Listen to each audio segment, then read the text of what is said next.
हरे कृष्ण, राधे राधे। मैं कृष्ण प्रिया दासी। तो आप सभी को महाशिवरात्रि की बहुत बहुत शुभकामनाएं। आज के इस वीडियो में हम बात करेंगे महाशिवरात्रि के बारे में। तो हम वैष्णवास कृष्ण भक्त जो है, क्या हमें शिवरात्रि पालन करना चाहिए? कुछ लोग ऐसा होते हैं, बहुत सारे मतभेद होता है। बोलते हैं कि वैष्णवास कृष्ण भक्त को सिर्फ कृष्ण या विष्णु जी के ही भक्ति करना है, उनका ही जितने भी व्रत होता है वही पालन करना होता है। शिव का जो शिवरात्रि व्रत होता है वो शैव या फिर शाक्त लोगों के लिए है। तो क्या ये सही है? क्या हम वैष्णवास, हम कृष्ण भक्त, हमको शिवरात्रि व्रत करना चाहिए? हमारे शास्त्र क्या बोलते हैं इस बारे में? और उसके साथ साथ जो शिव जी का प्रसाद होता है वो उसको ग्रहण करने को लेके भी बहुत सारे मतभेद है कि वैष्णवास जो होते हैं वो शिव जी का प्रसाद ग्रहण नहीं कर सकते हैं और शिव जी का प्रसाद श्रापित है, इसलिए ग्रहण नहीं करना चाहिए। तो इसके ऊपर भी हमारे शास्त्र क्या बोलते हैं? क्या सच में हमें शिव जी का प्रसाद ग्रहण नहीं करना चाहिए? इसको लेके भी हम डिस्कस करेंगे और एट द एंड हम डिस्कस करेंगे कि शिवरात्रि व्रत हमें कैसे पालन करना है। तो आज का ये पूरा वीडियो महाशिवरात्रि स्पेशल वीडियो है, तो एंड तक जरूर देखना। तो चलिए अब वीडियो शुरू करते हैं।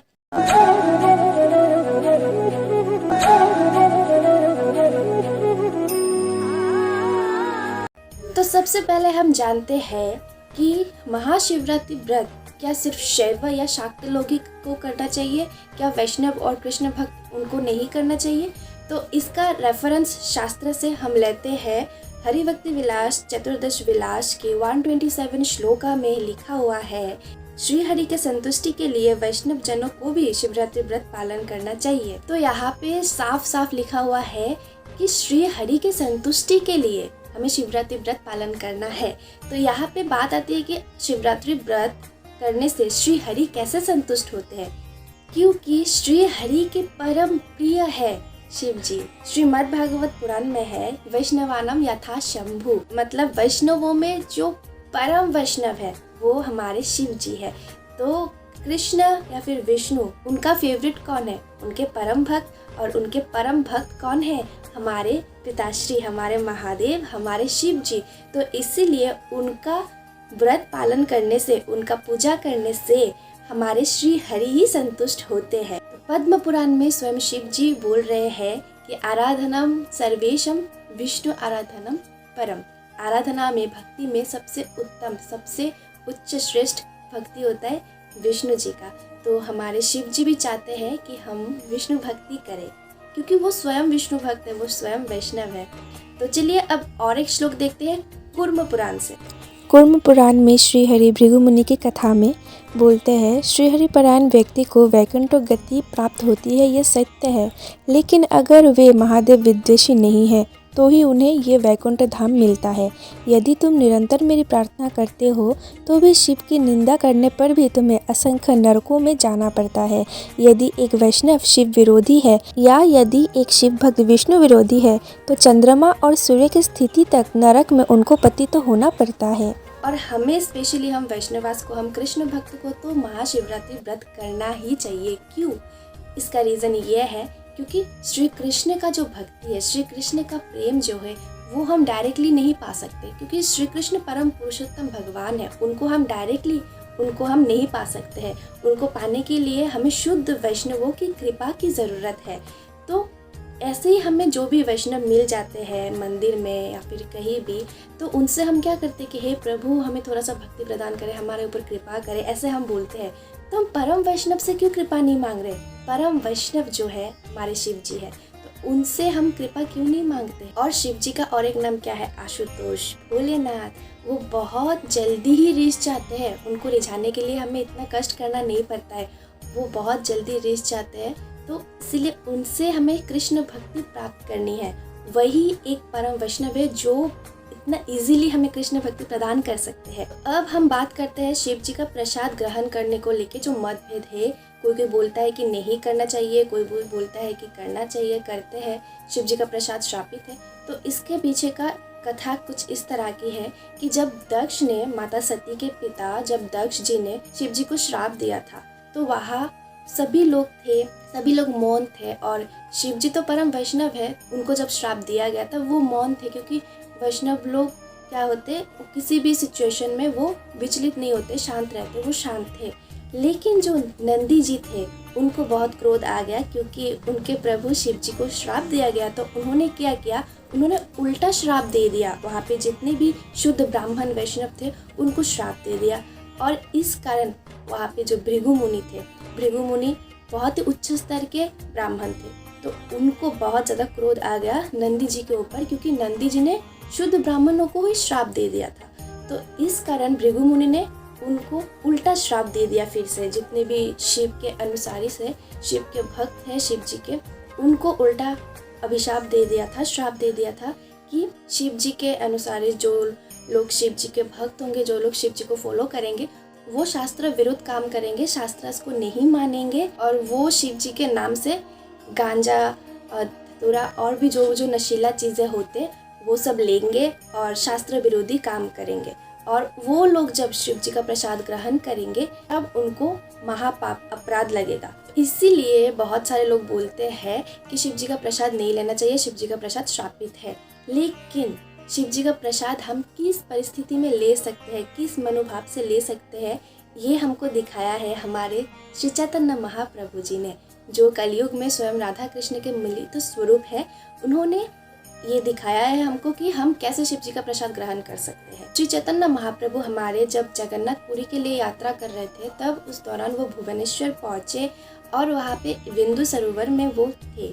वहाँ उन्होंने पूजा अर्चना करके प्रसाद पाया। फिर वहाँ एक शुद्ध ब्राह्मण आए और वो लेके आए अपने साथ शिव जी का प्रसाद, और वो आकर उन्होंने श्री चैतन्य महाप्रभु को दिया कि हे प्रभु, आप ये शिव जी का प्रसाद ग्रहण करिए।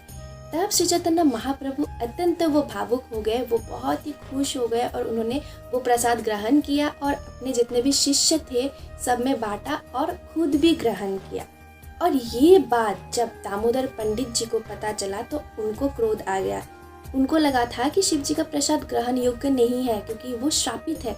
तो उन्होंने मुरारी गुप्त जी को बोला कि ये तो बहुत अनुचित किया श्री चैतन्य महाप्रभु ने, वो क्यों शिव जी का प्रसाद ग्रहण करेंगे। तब मुरारी गुप्त दामोदर पंडित जी को बोलते हैं कि श्री कृष्ण चैतन्य चरितामृत का श्लोक है ये, तो इसका अर्थ है कि शिव जी क्या है, धामों के रक्षक है।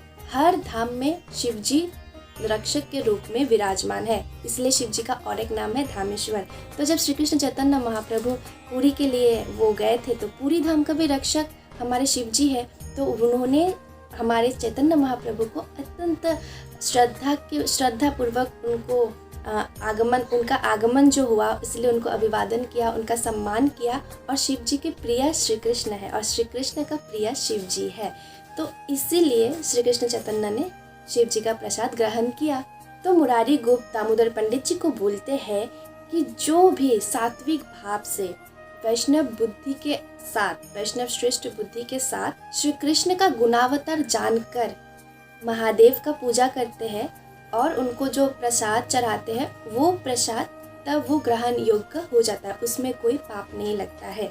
ये अच्छे से सुनना आप, वैष्णव श्रेष्ठ बुद्धि के साथ, अर्थात जिनमें वैष्णव श्रेष्ठ बुद्धि हो, जिनको पता है कि उनका आराध्य, उनका इष्ट श्री विष्णु, श्री हरि, श्री कृष्ण है, और शिव जी से वो कृष्ण भक्ति पाने की इच्छा से कृपा चाहकर वो शिव जी को प्रसाद चढ़ाया सात्विक भाव से। मतलब कोई भी गांजा, धतूरा, भांग ये सब नहीं, ये सब तामसिक चीज़ें हैं। ये सब प्रसाद जो लेते हैं उनका अपराध होता है, तो ये नहीं है, ये सात्विक में नहीं आता है। सात्विक भाव से अर्थात कोई भी फल, दूध ये सब हो गया। और उसके साथ साथ श्री कृष्ण का गुणावतार, महादेव जी हमारे क्या है, श्री कृष्ण के गुणावतारी तो है, वो भी तो श्री कृष्ण के ही अंश है, गुणावतार है। वो श्री कृष्ण से उनका गुण अलग है, लेकिन है तो वो श्री कृष्ण के ही अंश, श्री कृष्ण के गुणावतार ही है। तो ये जानकर, ये मानकर जो भी शिव जी को प्रसाद चढ़ाते हैं वो प्रसाद ग्रहण योग्य है, वो प्रसाद ग्रहण करने से भृगु मुनि का श्राप नहीं लगता है। तो ये मैं ऐसे ही नहीं बोल रही हूँ, इसका रेफरेंस है श्लोक का। मुरारी गुप्त ये भी बोलते हैं कि जो भी वैष्णव और विष्णु के मध्य अंतर भेदभाव करते हैं उनका अधपतित होता है, वो उनका फॉल डाउन होता है। और इसीलिए हमें शिव जी और श्री कृष्ण में भी भेदभाव नहीं करना है। शिवाय विष्णु रूपाय शिव रूपाय विष्णवे शिवस्य हृदयं विष्णु विष्णुश्च हृदयं शिवा, यथा शिवमयो विष्णुरेवं विष्णुमय शिवा यथांतरं न पश्यामि तथा मे स्वस्ति रायुषि यथांतरं न भेदाशु शिव राघवयोस्तथा। ये श्लोका यजुर्वेदा से है, जहाँ पे साफ साफ लिखा हुआ है कि शिव जी के हृदय में अगर कोई निवास करता है तो वो स्वयं श्री कृष्ण श्री विष्णु है, और श्री विष्णु जी के हृदय में अगर कोई निवास करता है तो वो स्वयं शिव जी है। जैसे शिव है वैसे ही विष्णु है, तथा जैसे विष्णु है वैसे ही शिव है। शिव और विष्णु में तनिक भी अंतर नहीं है। तो अग्नि पुराण में यमराज जी बोल रहे हैं अपने यमदूतगण से कि उन लोगों को मेरे पास जल्दी से लाओ जो लोग शिव जी के नाम से विष्णु जी का निंदा करते हैं और जो विष्णु जी के नाम से शिव जी का निंदा करते हैं। मतलब भक्त लोग होते हैं ना कि शिव भक्त विष्णु भक्त का निंदा करते हैं, और विष्णु भक्त कुछ होते हैं जो शिव भक्त का निंदा करते हैं, बोलते हैं कि शिव जी बड़े हैं और बोलते हैं कि विष्णु जी बड़े हैं। तो ऐसा जो भेदभाव करते हैं शिव जी और विष्णु जी में, उनको कहा जाना पड़ेगा। आपको पता चल ही गया है, यमराज जी ने अपने यमदूत को उनको बोला है कि उन लोगों को मेरे पास लाओ, उनको नरक में जाना पड़ेगा। तो शिव जी का प्रसाद ग्रहण करने से कैसे अपराध लगता है? तामसिक भाव लेकर जो पूजा करते हैं शिव जी को, जो जिनके मन में सात्विक भाव नहीं है, जो शिव जी के नाम से गांजा भांग ये सब लेते हैं प्रसाद के नाम से, उनको अपराध लगता है। जो भेद बुद्धि भाव लेकर शिव जी का पूजा करते हैं, यानी कि जो सोचते हैं कि शिव जी ही परम पुरुषोत्तम भगवान है, या फिर शिव जी श्री कृष्ण से बड़े हैं या फिर श्री कृष्ण से छोटे हैं, ऐसे भेदभाव लेकर जो भी पूजा करते हैं उनको अपराध लगता है। और उसके साथ साथ कोई भी कृष्ण भक्त हो या वैष्णव हो, वो अगर शिव जी का निंदा करते हैं, शिव जी की सात्विक पूजा होने के बाद भी अगर वो शिव जी का प्रसाद ग्रहण नहीं करते हैं, तो उनको भी भृगु मुनि का जो अभिशाप है उसका भागीदारी बनना पड़ता है। श्री हरि के गुणों के कारण यदि कोई आत्मचेतना के साथ एकता में शंकर की पूजा करता है तो उसे कभी भी भृगु मुनि के शाप का सामना नहीं करना पड़ेगा। दूसरी ओर हरि और ऐसे अवसरों पर प्रिय होते हैं। इस स्वतःस्फूर्त अवैध भाव में उपासना ही सर्वोच्च है। हमें कितना ज़्यादा बोनस मिल रहा है, बेनिफिट्स मिल रहा है। क्या बेनिफिट मिल रहा है कि हमें हर और हरि दोनों की कृपा प्राप्त होगी। शिवरात्रि वैसे तो हर महीने आता है, लेकिन हर महीने का जो शिवरात्रि है और उसके साथ साथ अगर हम हर रोज शिव जी को जल चढ़ाते हैं, उनका पूजा अर्चना करते हैं, उससे हमें जो फल मिलता है वो महाशिवरात्रि के एक दिन के व्रत करने से ही हमें मिल जाता है। तो ये बहुत ही बड़ा, क्या बोल रही हूँ मैं, बहुत ही बड़ा अपॉर्चुनिटी है, इसको हमें गंवाना नहीं है बिल्कुल। महाप्रसाद ग्रहण करने से मोक्ष प्राप्ति होता है, महाव्याधि दूर होता है और संपत्ति धन संपत्ति का लाभ होता है। महाव्याधि का अर्थ है रोग व्याधि जो होता है वो। जो लोग मोहवशतः होकर शिव का प्रसाद ग्रहण नहीं करते हैं वो हरि और हर दोनों के ही अपराधी होते हैं और उनका जीवन निश्चय हो जाता है और रोगग्रस्त हो जाता है, रोग ज़्यादा होता है उनको। तो ये भी शास्त्र का ही रेफरेंस है। जिस स्थान पर वैष्णव परम आदर अनादिलिंग में शिव पूजा करते हैं उस स्थान पर शिव निर्माल्य प्रसाद लेने में कोई संकोच नहीं है, और वो भी भगवान श्री कृष्ण के प्रेम के उद्देश्य से आयोजित किया जाता है। हे विप्र, कृष्ण की भक्ति प्राप्त करना ही सभी जीवों के लिए अच्छा है और अति उत्तम है। कृष्ण भक्ति लाभ करना ही सर्व प्राणी का लक्ष्य है, और कृष्ण भक्ति प्राप्त करने में हमें शिव जी की कृपा की अति अति अति आवश्यक है। और एक श्लोक बता देती हूँ मैं हरि भक्ति विलास से कि शिवरात्रि व्रत वैष्णव जनों को क्यों पालन करना चाहिए। वैष्णव गणों को शिवरात्रि व्रत पालन करने से कृष्ण भक्ति रस वर्षणकारी, अर्थात जो कृष्ण भक्ति का रस बरसाते हैं श्री रुद्र देव अर्थात हमारे शिव जी, उनके अनुग्रह से, उनकी कृपा से श्री कृष्ण की प्रेम भक्ति, श्री कृष्ण के प्रति वैष्णव जनों का जो प्रेम भक्ति है वो बहुत ज़्यादा विशेष रूप से बढ़ जाता है। अगर आप भक्ति में आगे बढ़ना चाहते हो तो आपके लिए शिवरात्रि महाशिवरात्रि व्रत एक बोनस है, तो ये आप मत छोड़ना। तो अब हम बात करते हैं कि महाशिवरात्रि व्रत हम पालन कैसे करें। महाशिवरात्रि व्रत का डेट भी 2 दिन में पड़ गया है।